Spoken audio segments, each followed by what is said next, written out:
Hey, folks. It is January the 26th, and today we're going to pick back up where we left off. I believe we're on the Korean War.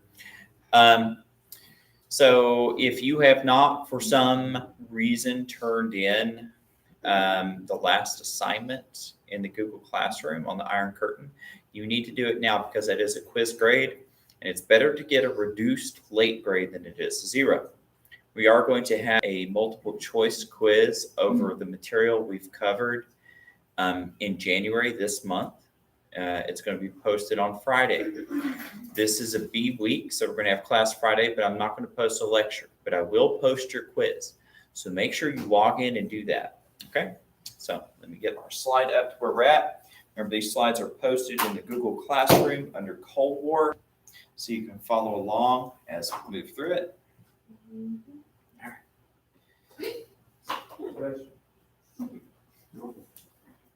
All right, so yeah, we left off, and if you recall, America and the United Nations had entered into Korea.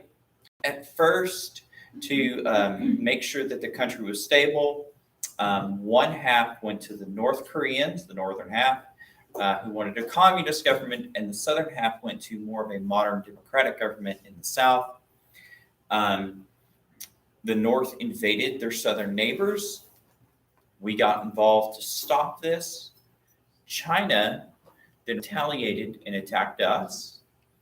And so the war escalated from there. If you remember, the general in charge, MacArthur, wanted to totally use atomic weapons to destroy the Japanese forces there, including the border between Korea and China, and then take out the Chinese government.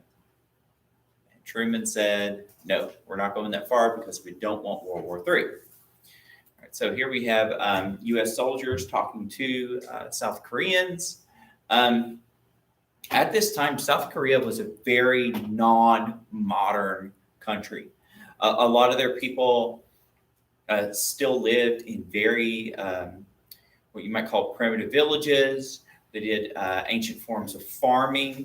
They had almost no way in modern comforts and technologies. And so you could see that from the 50s to today, they've totally reshaped themselves in South Korea because now they're one of the most technologically advanced people on the face of the earth. They have a booming, successful economy and education system and all that stuff. So really, like in the span of like 50 years, they like completely transformed themselves. Yeah. The Korean War.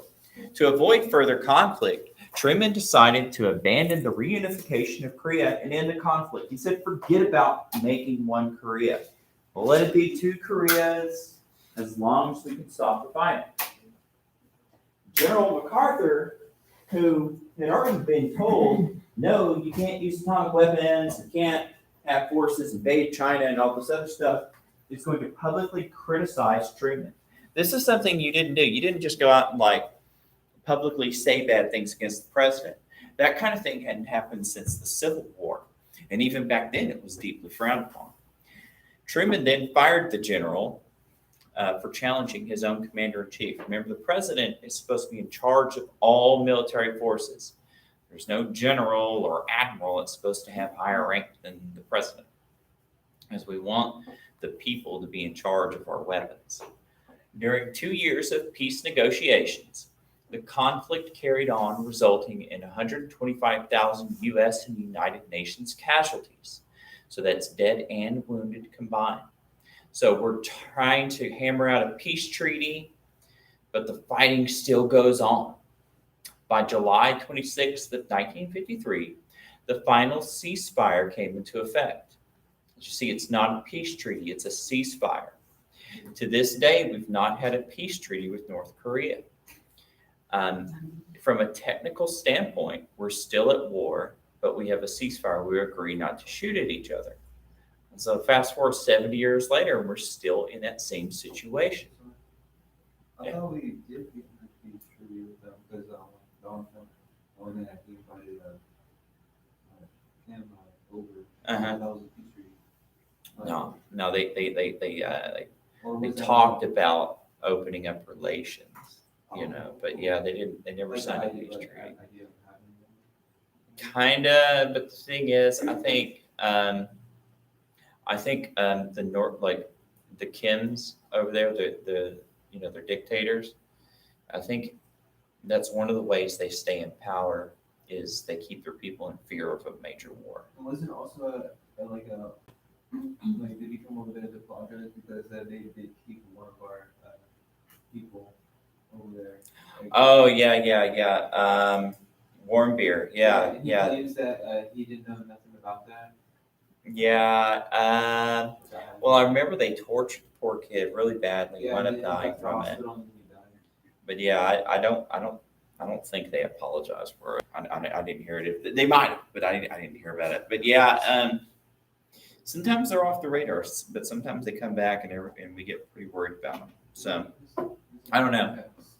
I kind of think that they're probably used by their Chinese neighbors as kind of like a bargaining chip. Like, hey, we'll pull Korea back if you do this for us. I don't know. So back to Korea back then. The war had cost America $20 billion and 33,000 lives. And that's $20 billion back then money. So it's a pretty expensive endeavor. During this war, the Truman administration helped to rearm West Germany and Italy. So we're having a war there, which is an extension of the Cold War. So we're trying to stop the spread of communism. And to further stop the spread of communism, our side of Germany, we helped them rebuild their military. Same with Italy. Not that long ago, we had World War against them, but through governmental reform and stuff like that, we're like, well, we can't let them just fall into the hands of like an invading army. And we would like to have them intimidate Russia well enough to stay out of Europe. In Asia and the Pacific, the American military stepped up its efforts to ward off Soviet influence. So we're seeing, even though the World War is over, we are further militarizing ourselves as a show of force to try to show the Soviets, the Russians, that we're not somebody to mess with, stay in your own lane, and all that. So.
Put those notes on.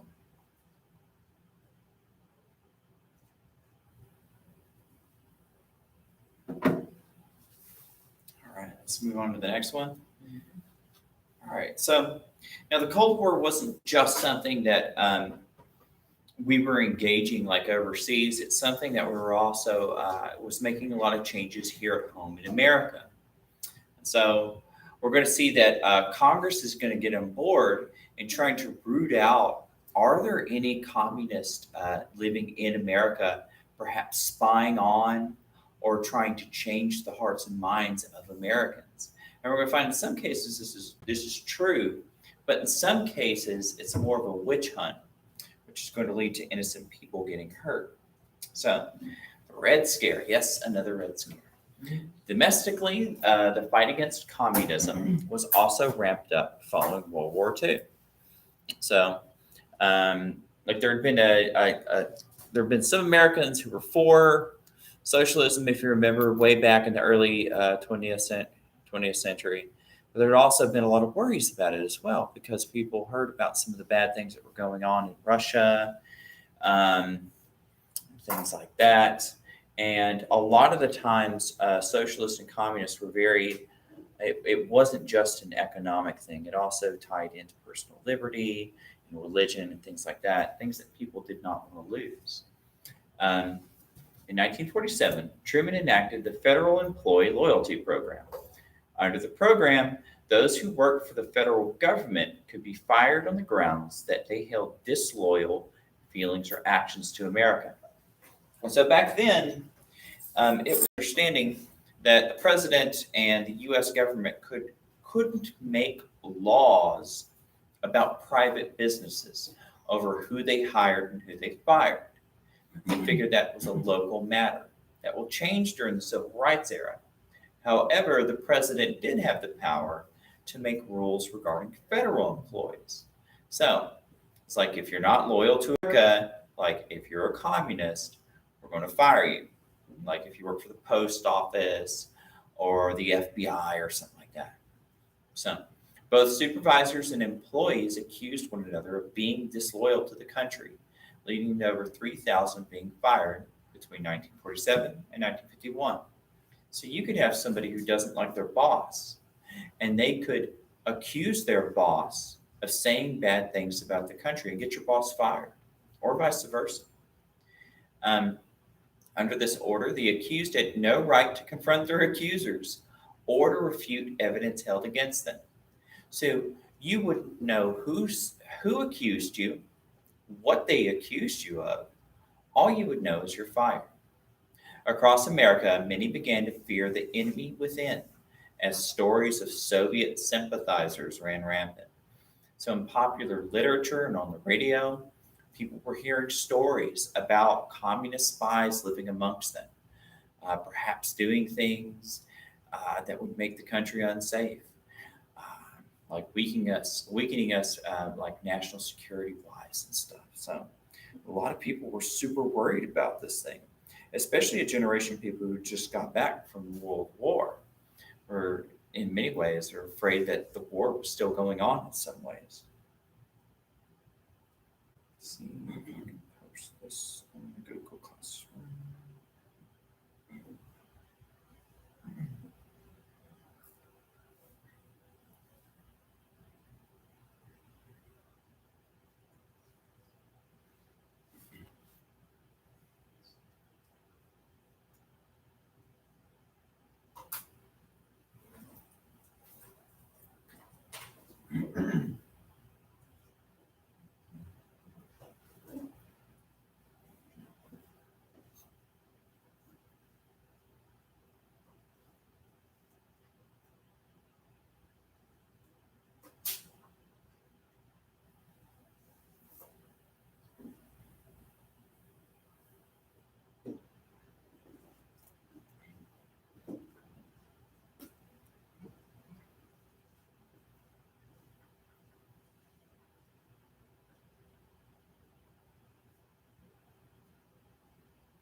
Let's go to the next one.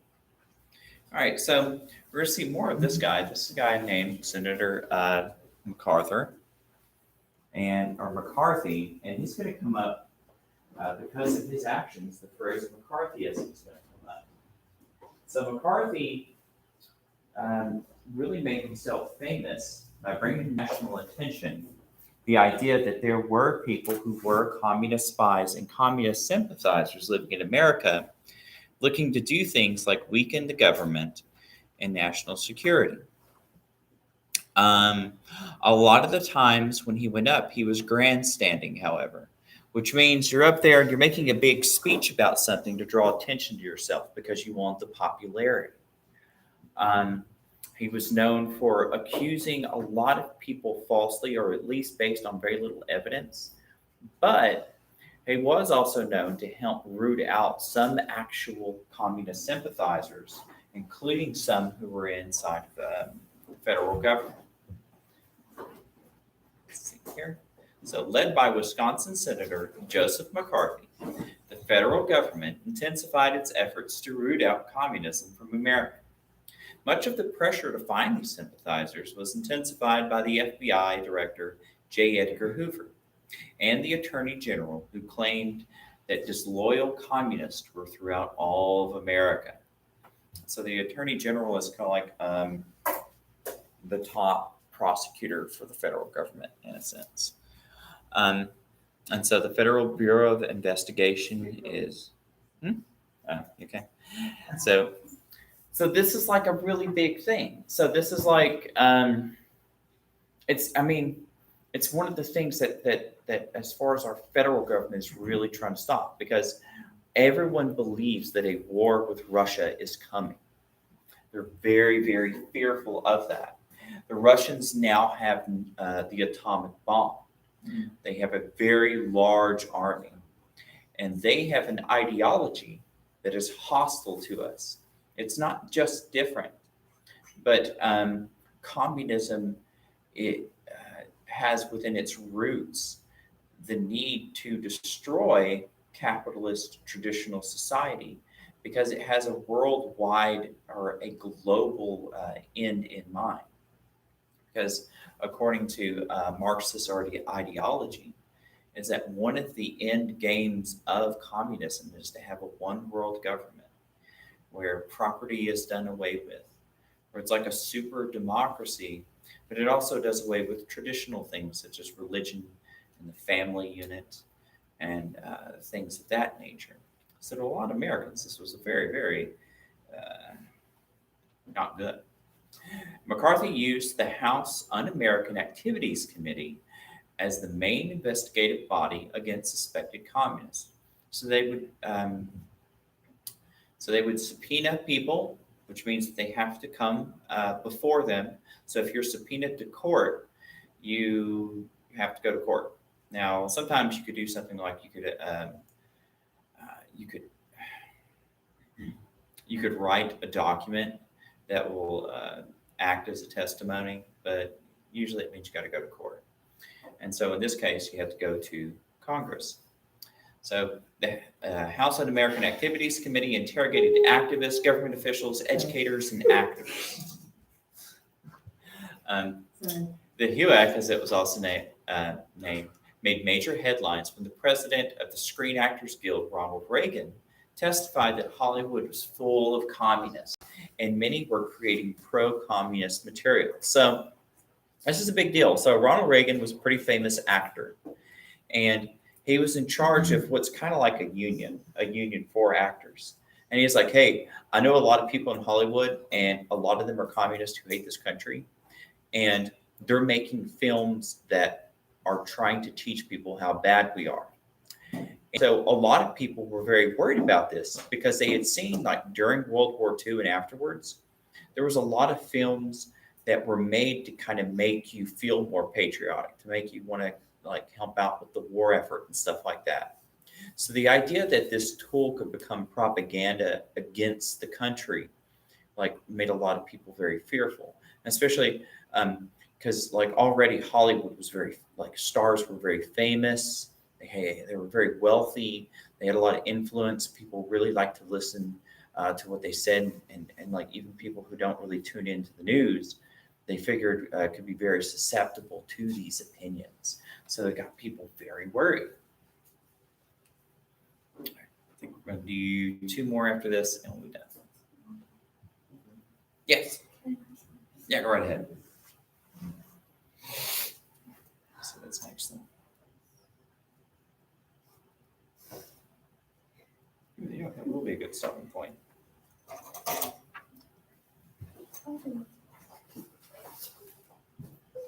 Okay? Yeah. Okay.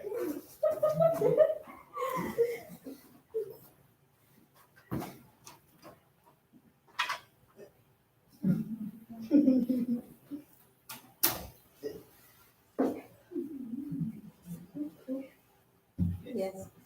What is that, Brandon? Yeah. You just randomly left in the middle of it. Are you practicing a speech? Yes. Good tell. Tell me your speech time. It's not my speech, it's someone else's speech, but We're excited today. Kayla, and only Kayla, I'm so shy. That's good. Yeah. Wait, shy? yeah, I think it's a classic. It's just, You know what I'm saying, right? I'm writing paper. What is the paper that was like? Huh? I know, I can't remember anything. What's my birthday? Huh? What's my birthday? Oh, that's easy. A certain month and a certain day. February 18th. It's in June. I'm close, Oh, right? June I'm the 18th. closest. Can I Is that close June? with that? Can I Is that June? Oh, was it? Is that It's not June? February, it's in. I said June.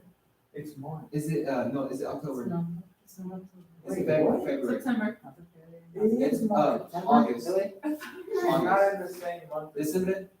No, You're not March. I'll tell you March. I'm April. calling it April. November. not April. October. Wow. That's right. Girl. July. I'm July. I'm sorry. fine. I'm I'll fine. I you July. never told me this I'll song. let her pass. July. I I'm said disappointed in it you. before. I'm heartbroken I'm sorry. and mildly disappointed. I don't know Wait. what So it did I is. get it right?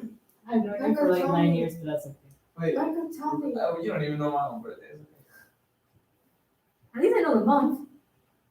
That's true. Wait, no, it's April. Oh, okay, I think September. I know what you said. September.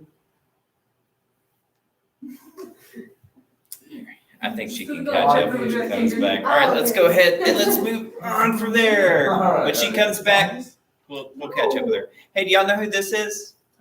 Is that Walt Hitler. Disney? That's Walt Disney. Yeah. Oh. He even gets called up to one of these committees, and he's like, you know what? It's all true. Hollywood's full of communists. Yeah, it's the Walt Disney That's my foster parent. from way back when. The guy who Oh, made yeah. Mickey Mouse and Disneyland and all that. Yeah. Yeah. And all that stuff. Yeah. We should all go to Disneyland. We should, and you should pay for it. Disney. I like that. All right, so more on McCarthyism. So anti-communist sentiment increased in America as popular figures such as Walt Disney claimed that the entertainment industry was filled with Reds. So Reds, if you remember terms for that they used for communists. Oh, Hollywood began to build Blacklist, which unofficially prohibited accused communists from finding work in the entertainment industry. So what happened is, so like I said, private industries could make rules on who they could and couldn't fire. You could discriminate as much as you wanted to. And so if somebody was accused of being communist, the president couldn't say, hey, you can't hire them, Hollywood. But Hollywood, like directors and producers could be like, we don't want that kind of mess. We don't want to get involved in this. So if you're accused of being communist, you're not going to find work with us. And so what was unfair about this is that people could blacklist innocent people and be like, I don't like this actor very much. That's a communist. And so now they can't get work. And so this is like, as we see, this is one of those things where this is abused. It's not quite as bad as like, say, I was going to go on like the secret police in Russia, which we're going to learn a little bit about later. But it's still one of those things that can be abused and gets innocent people in trouble. So after being exposed by an ex-communist, so moving outside of Hollywood, now we're moving on, or it's going to be exposed that federal officials have been found out to actually work with the Soviet Russians. So after being exposed by an ex-communist, Alger Hiss, one of the prime movers of FDR's New Deal and State Department official during the Yalta conferences, during World War II, was called before the HUAC. So here we have a guy who was a close advisor to President Franklin Delano Roosevelt during the Great Depression and during World War II, is now called before them because there's accusations against him. The case made headlines as members of Congress, especially the young Richard Nixon, grilled the ex-official over these allegations. It then came to light that in the 1930s, Hiss had passed government secrets on to communist spies. So it turned out that somebody who worked very closely with the president was actually working with the communist Russians. So people were like, oh my gosh, they're like totally blown away. They were like, McCarthy, you're right. They are all through here. And this is what's going to make Richard Nixon very famous. He's just a young new congressman out of California, but he's going to make national headlines because people will listen to this over the radio. And Nixon was very intelligent and a very good speaker. But they, not too much on the eyes, but you know, we're just going to come back and get him later. So. Yeah, they did, didn't they? Well, they almost made it through the Senate to where they could like put him on trial, but he resigned, and then his vice president pardoned him. It's like whitewash, There's a, magic wand. he did, because he was exposed, and then his vice president became president, because that's how that works. And when you're a president, you can pardon someone who's like in prison, or like has something like against them. So he was like, I'm going to pardon you from your scandal, because I'm the president now. Okay, so we're- They use the system. That's how it works. Should have It's, gone to jail when he did it. it's one of our checks and balances. And then But yeah, after- we'll definitely after get there. He didn't go to jail, what happened? He just kind of retired. It was like, whatever. Yeah. So he kind of vanished from the national scene. What's funny is that during his lifetime, every president after him would invite him to the White House to ask him for advice. So yeah, because he might have been like personally kind of like a sketchy guy and stuff like that. But people, a lot of officials recognize that he was pretty smart. So they're like, he knows some things, you know. So. You know something, don't. Wait, what's? Yeah. Jon Snow, my bad. Jon Snow. Hey, let's go ahead and go to the last one for the day. So, there we go. So these two young boys here are actually the children of two Americans who were spies for the Soviets and helped the Soviets get nuclear weapon secrets. They're actually reading a newspaper about their parents' trial. Their parents will be executed for treason because they will help the Russians get the bomb. So, yeah, it gets pretty personal, right? So, in 1950, Congress passed McCarran Internal Security Act requiring communists to register with the government while outlawing any attempt to plot for a totalitarian government. So, the United States government actually illegalized a political ideology. And this isn't the first time. We've actually had the Sedition Act under Wilson. There was the Alien and Sedition Act under Adams, to where if you said bad things against government, you go to jail, right? Whoa. So this isn't the first time our government has done this. So if you plot to overthrow the government, if you support communism, you're in trouble. 1951, the Supreme Court upheld the Smith Act passed in 1940, ruling that membership to the Communist Party was equivalent to an act of treason.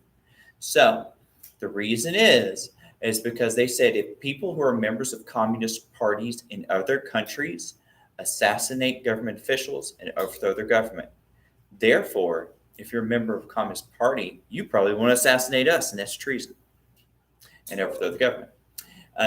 The public was eventually shocked by the trial of Ethel and Julius Rosenberg, parents of those two boys. British intelligence, like James Bond, tipped the Americans that a British scientist who aided in the Manhattan Project, that's where the atomic bomb was discovered, had passed information on to the Soviets. Ethel and Julius Rosenberg were put on trial as accomplices. They helped this guy out. and passed atomic information on to the Soviets. In 1953, the couple were executed for espionage. This was a major public trial. It was on all the newspapers, magazines, radio constantly. Or TV was kind of getting there, but it wasn't too big of a thing yet. And so people wanted to hear about this whole time because they were so anxious and wondering, how did the Soviets get the atomic bomb in the first place? Now we're like totally scared to death that they're going to bomb us. And they're like, oh, great, Americans helped them get it. Spies. And so we've been hearing about spies for years and about how they're doing all these terrible things. And now we found more of them. And they're like, they even gave them the atomic bomb. So people were getting extremely scared and paranoid. And we're going to talk about that later on, about how people are going to start doing things like getting their own personal bomb shelters and stuff like that, because they're so worried about an atomic war, like a nuclear war with Russia coming up. So yeah, it's getting real. It's getting real. Hey folks, that's going to end our lecture for today. We're going to meet back on Thursday and talk about a bit more. So see you later. Okay.